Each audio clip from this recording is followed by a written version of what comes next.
दोस्तों नमस्कार। नाम विजय सिंह सोलंकी। आज मैं हमारी संस्था एस्क्लेपियस वेलनेस प्राइवेट लिमिटेड जो काम कर रही है, जो लोगों को घर घर जाके हेल्थ के बारे में हेल्थ अवेयरनेस प्रोग्राम दिखा रही है, उसके बारे में बात करना चाहूंगा। आज हमारी संस्था एस्क्लेपियस वेलनेस प्राइवेट लिमिटेड जो लोगों को घर घर जाके फ्री ऑफ कॉस्ट क्या खाना, कब खाना और कैसे खाना, उसकी टोटल जानकारी दे रही है, टोटल माहिती दे रही है, और वो भी एक भी रुपए लिए बिना फ्री ऑफ कॉस्ट दे रही है। तो आगे क्या जानकारी है और कैसे दे रही है वो मैं आपको बताना चाहूंगा।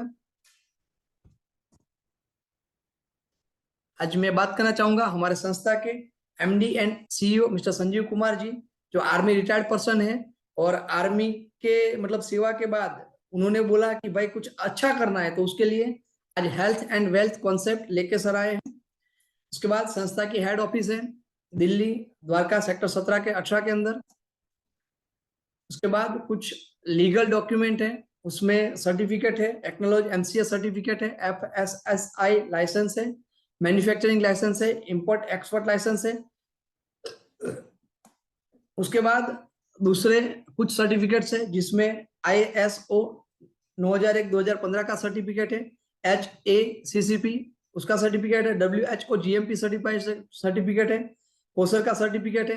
ऐसे बहुत सारे सर्टिफिकेट जो रिक्वायरमेंट है वो सारे सर्टिफिकेट एंड लाइसेंस संस्था ने लिए हुए हैं। उसके बाद बात करना चाहूंगा संस्था की सबसे बड़े रिपोर्ट्स की। यूरोफिन्स एनालिटिकल रिपोर्ट्स बोला जाता है कि ये रिपोर्ट्स प्रोडक्ट की ओराक वैल्यू को मतलब क्लियरिटी देती है, कितनी ओराक वैल्यू है, गुणवत्ता की मात्रा क्या है, उसके बारे में बताती है, और सारी प्रोडक्ट की एनालिटिकल रिपोर्ट्स हमारी संस्था के पास है। उसके बाद बात करना चाहूंगा आयुष स्टैंडर्ड मार्क। बहुत बड़ा अचीवमेंट है क्योंकि हमारी प्रोडक्ट के अंदर आज पूरे इंडिया के जो आयुर्वेद को अंडर यू एक संस्था कर रही है, उसका नाम है आयुष डिपार्टमेंट, और उसकी अप्रूवल भी हमारी संस्था की प्रोडक्ट को मिल चुकी है। हर एक प्रोडक्ट के ऊपर आपको आयुष का स्टैंडर्ड मार्क आपको मिलेगा। उसके बाद आपको बताना चाहूंगा कि एक बहुत बड़ा अवार्ड जो संस्था को मतलब कंपनी को ग्लोबल लेवल पे मिला हुआ था, उसमें आप देख सकते हो चैंपियन ऑफ चेंज अवार्ड जो मिला था प्रणव मुखर्जी सब के हाथों। और अवार्ड के बारे में बात करना चाहूंगा तो ऑल ओवर इंडिया के अंदर 28 लोगों को नॉमिनेट किया गया था, उसमें संस्था के एमडी साहब मिस्टर संजीव कुमार सर, जिनको ये अवार्ड मिला हुआ है। उसके बाद दूसरे बहुत सारे अवार्ड हैं, दूसरी बार भी चैंपियन ऑफ चेंज अवार्ड मिला हुआ है। उसके बाद दूसरे बहुत सारे अवार्ड है जिसमें Indian iconic business award, millennium brilliance award, Bharat Swarashri award, international excellent award, Sankalp se Siddhi award, Asia one India greatest brand and leadership का अवार्ड। अब बात करना चाहूंगा कि ग्रेट का नहीं, ग्रेटेस्ट का भी यहाँ से संस्था को अवार्ड मिला हुआ है। उसके बाद आप देख सकते हो interview of MD in Forbes India magazine. अब फोर्ब्स नामचीन मैगजीन है, और उसके अंदर कोई छोटी सी भी चीज मतलब कोई लेख या तो कोई चीज अगर आती है तो बहुत बड़ा नाम हो जाता है। और आज मैं बताना चाहता हूँ, गर्व के साथ बताना चाहता हूँ कि हमारे संस्था के एमडी साहब का फ्रंट पेज पे आप देख सकते हो हमारे ऑनरेबल पीएम नरेंद्र मोदी जी के साथ पिक है, और उसके अंदर 2 पेज पूरे 2 पेज भर के संस्था के एमडी साहब का इंटरव्यू भी है। तो अभी तक मैं अभी जो बता रहा था वो संस्था की अचीवमेंट बता रहा था। अब संस्था काम कैसे कर रही है उसके बारे में बताना चाहूंगा। कुछ बात करेंगे पहले के टाइम की, जहां लोग एकदम हेल्दी जिया करते थे। हेल्दी जीने का कुछ रीजन था, जैसे एक बच्चा जन्म लेता था, जन्म के बाद वो बच्चा कंटिन्यूटी एवरेजली हेल्दी लाइफ जीता था। उसका रीजन माँ का दूध था और हेल्दी नॉर्मल डिलीवरिया थी। पहले नॉर्मल डिलीवरी होती थी, माँ का दूध कंटिन्यूटी मिलता था जितने टाइम प्रॉपर चाहिए उतने टाइम। उसके बाद उसका खाना एकदम ऑर्गेनिक था। उसके बाद वो योगा से जुड़ा हुआ था, योगा के साथ खेती करता था।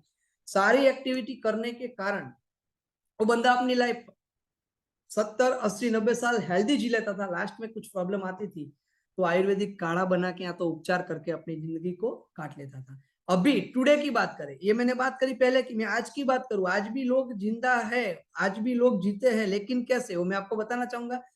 आज एक बच्चे का जन्म होता है, आपको पूछना चाहूंगा कितने बच्चे की डिलीवरियाज नॉर्मल होती है? नहीं होती। आज कहीं ना कहीं एम्बुलेंस या तो हॉस्पिटल का सहारा लेना पड़ता है। वो बच्चे को माँ का दूध टाइम टू टाइम प्रॉपर मिलता नहीं है, और वहां से उसका जो ग्रोथ डाउन हो जाता है, जो प्रॉपर मिलना चाहिए नहीं मिलता है। उसके बाद खान पीन का तरीका आप जान ही रहे हो, जो हम खाते हैं हमारे बच्चों को खाने का खिलाना शुरू कर देते हैं, और यही खाना एक टाइम ऐसा आता है कि पूरा का पूरा बॉडी, मतलब जो इंसान है, क्योंकि कहीं ना कहीं एंटीबायोटिक दवाई का सहारा लेना पड़ता है, और एक टाइम आते ही वो एंटीबायोटिक दवाई का पुतला बन जाता है, मतलब जीता है लेकिन मर मर के। उसके आगे मैं बात करना चाहूंगा कुछ पहले की बीमारियों के बारे में। पहले की बीमारी जैसे कि मलेरिया, डिप्थीरिया, स्मॉल पैक्स है, चिकन पॉक्स, प्लेग है, ये सारी बीमारियां कुछ रीजन लेके आती थी, कुछ रीजन से आती थी। जैसे मलेरिया मच्छर के कारण आता था, प्लेग चूहे के इंफेक्शन के कारण आता था, लेकिन थैंक्स टू हमारे और मेडिकल साइंस, हमारी मेडिकल साइंस का भला हो, सारी बीमारियों के ऊपर कंट्रोल कर लिया। अभी मैं बात करना चाहूंगा आज की बीमारी के बारे में, जैसे ऑस्टियोपोरोसिस, अस्थमा, डायबिटिक, स्ट्रोक, ये सारी आज की बीमारी है। अब मैं पूछना चाहूंगा ये सारी बीमारियों आने का रीजन क्या आप जानते हो? अस्थमा मच्छर काटने से थोड़ी आता है, नहीं आता है। डायबिटिक चूहे के इंफेक्शन से होता है, नहीं होता है। तो मैं आपको पूछना चाहूंगा कि क्या सारी बीमारियां आने का रीजन आप जानते हो? मैं आपको आगे कुछ बताना चाहूंगा। व्हाट वेंट रॉन्ग, ऐसा तो हमारे साथ क्या गलत हुआ। यहाँ पे आप देख सकते हो कि पहले का जो खाना था वो एक मेडिसिन का काम करता था। कैसे करता था मैं बताना चाहूंगा। पहले फार्मिंग था, ऑर्गेनिक था, खाना बनाने की जो पद्धति थी एकदम ओल्डीएस्ट थी, चूल्हे पे खाना पकता था, हेल्दी पकता था। उसके बाद no junk food, fast food कोई नहीं था, हेल्दी खाओ हेल्दी जियो। उसके बाद फिजिकल एक्टिविटी हम खुद किया करते थे, हमारी पूरी एक्टिविटी वहां पे होती थी। लेकिन अभी का जो खाना है वो कहीं ना कहीं एक स्लो पॉइजन का काम कर रहा है। कैसे, मैं आपको बताना चाहूंगा। अभी की जो फार्मिंग है पूरी आर्टिफिशियल हो गई, दवाई छींट करके फिर पैदावार बढ़ाई जाती है। उसके बाद मॉडर्न कुकिंग मेथड जो आप जानते ही हो।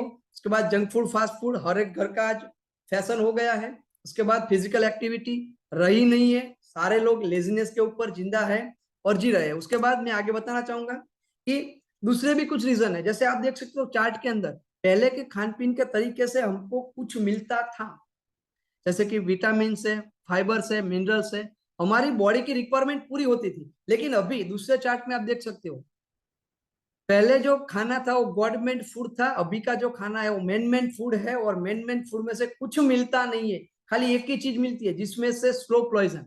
और हमारी संस्था लोगों को घर घर जाके यही बताना चाहती है कि आप ये जो dabeli, pizza, burger, vada pav, Pepsi, Thums Up, Coca Cola, जो सारी इत्यादि चीजें उसको छोड़ो। काम अच्छा है कि बुरा? तो यही संस्था काम कर रही है, और यही चीज के अंदर आपको कुछ मिलेगा नहीं, खाली स्लो पॉइजन ही मिलेगा। उसके बाद आगे कुछ बात करना चाहूंगा। दूसरे भी कुछ रीजन है, जैसे आप देख सकते हो पूरा हमारा फार्मिंग पेस्टिसाइड वाला है, आर्टिफिशियल देख सकते हो, मतलब फल, फ्रूट, सब्जियां सारा आर्टिफिशियल होने लगा। उसके बाद एयर पोल्यूशन अभी दिन ब दिन बढ़ता जा रहा है। एक्टिविटी पहले हम खुद खेलते थे, अभी हमको मोबाइल या तो हमारा जो इंस्ट्रूमेंट्स है वो खिला रहा है, हमारी लेजी एक्टिविटी। उसके बाद वाटर पोल्यूशन दिन ब दिन बढ़ता जा रहा है, मॉडर्न कुकिंग मेथड हर घर की फैशन है।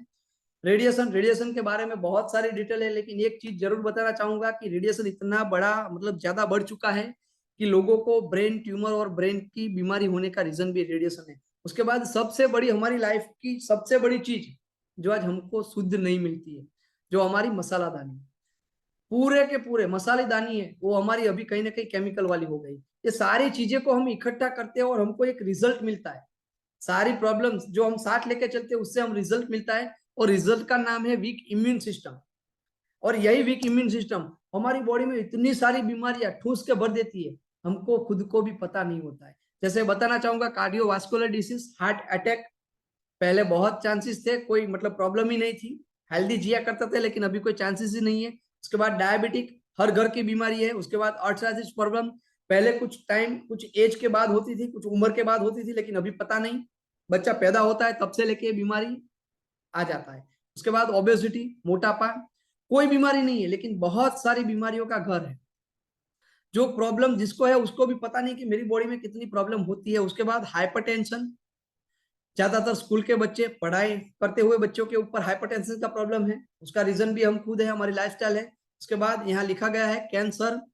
अब यहाँ कैंसर में बताया जाता है कि यहाँ बहुत बड़ी बीमारी है, लेकिन मैं बोलता हूँ सबसे बड़ी बीमारी है, क्योंकि लास्ट में कोई सॉल्यूशन मिलता नहीं है। हाँ, स्पेलिंग में थोड़ा चेंजेस आ जाता है, नाम में चेंजेस आ जाता है, कैंसर की जगह जो इंसान को प्रॉब्लम होती है वो इंसानी कैंसर हो जाता है। उसके बाद ऑस्टियोपोरोसिस, हड्डियों के बीच में गैप हो जाना, उसका मेन रीजन हम खुद है, हमारा खान पान का तरीका है। उसके बाद एलर्जी। अब एलर्जी के बारे में मैं आपको बताना चाहूंगा कि आज से 20 साल 25 साल पहले आपने कहीं एलर्जी का नाम सुना था? आपका जवाब आएगा ना। और फिर भी अभी एलर्जी, और एलर्जी भी कैसी, जिस चीज से हमको चलता ही नहीं है। मैं आपको पूछना चाहूंगा, क्या आप पानी के बगैर रह सकते हो? क्या आप सनलाइट, सूरज के बिना रह सकते हो? लेकिन हमारी बॉडी के अंदर अभी आप देखो, लोगों को सनलाइट की एलर्जी है, लोगों को वाटर की एलर्जी है, लेकिन रियलिटी एक ही है कि ये कोई एलर्जी नहीं है। हमारी बॉडी की जो मतलब कार्य क्षमता है, रोग प्रतिकारक शक्ति है, वो डाउन हो जाती है और बॉडी में कुछ चेंजेस आते हैं, तो हम उसको नाम दे देते हैं एलर्जी। बाकी कोई एलर्जी नाम की बीमारी नहीं है, खाली इम्यून सिस्टम को बढ़ावा देना है। उसके आगे मैं आपको बताना चाहूंगा, मान लो ये सारी बीमारियां अगर आपके नियर बाय या तो हमारे घर में या तो किसी को भी हो गई, तो हम क्या करेंगे? हमारे पास एक आंसर है, हम हॉस्पिटल जाएंगे और उसका ट्रीटमेंट कराएंगे। लेकिन मैं आपको पूछना चाहता हूं, क्या एक ही बीमारी का प्रॉपर सॉल्यूशन हॉस्पिटल में मिलता है? नहीं मिलता है। कुछ बात करना चाहूंगा, आज से कुछ साल पहले एक सर्वे हुआ था दिल्ली के गंगाराम हॉस्पिटल के अंदर, और 1 2 5 7 पेशेंट के ऊपर नहीं हुआ था। 2007 में सर्वे हुआ था, 2013 में डिक्लेयर करा था। पूरे 77,000 पेशेंट के ऊपर सर्वे हुआ था, और नामचीन चैनल, न तो मैंने किया था, न तो मेरी संस्था ने किया था, न तो मेरे कोई लीडर ने किया था, नामचीन चैनल जी न्यूज चैनल ने किया था। मैं आपको वीडियो भी दिखा सकता हूं, अगर चाहिए तो डिस्क्रिप्शन में मैं आपको दे दूंगा। ये सर्वे में बताया गया था कि 2020 आते आते एंटीबायोटिक दवाइयां मानव शरीर पर असर नहीं करेगी, और रियलिटी यही है कि अभी 2020 में आया था कोरोना, एंटीबायोटिक दवाइयां काम कर नहीं रही थी। आप भी जानते हो, मैं भी जानता हूं, हम सब लोग जानते हैं, और वहीं एक ही चीज चली, वो भी आपको मैं बताऊंगा। लेकिन फिर मैं आपको पूछना चाहता हूं कि मान लो एंटीबायोटिक दवाइयां अगर फेल हो गई, तो मैं ऐसा नहीं बोलता हूं फेल है, ऐसा तो फेल ही है, लेकिन फेल हो गई तो आपके पास कुछ सॉल्यूशन है। यस, यही सॉल्यूशन के बारे में मैं अगले वीडियोस में आपको बताना चाहूंगा। अगले वीडियो में मैं आपको प्रॉपर उसकी जानकारी दूंगा। तो तब तक मैं आपको बताना चाहूंगा, हमारे वेट करना है हमको हमारे अगले वीडियोस की। तब तक थैंक यू वेरी मच। और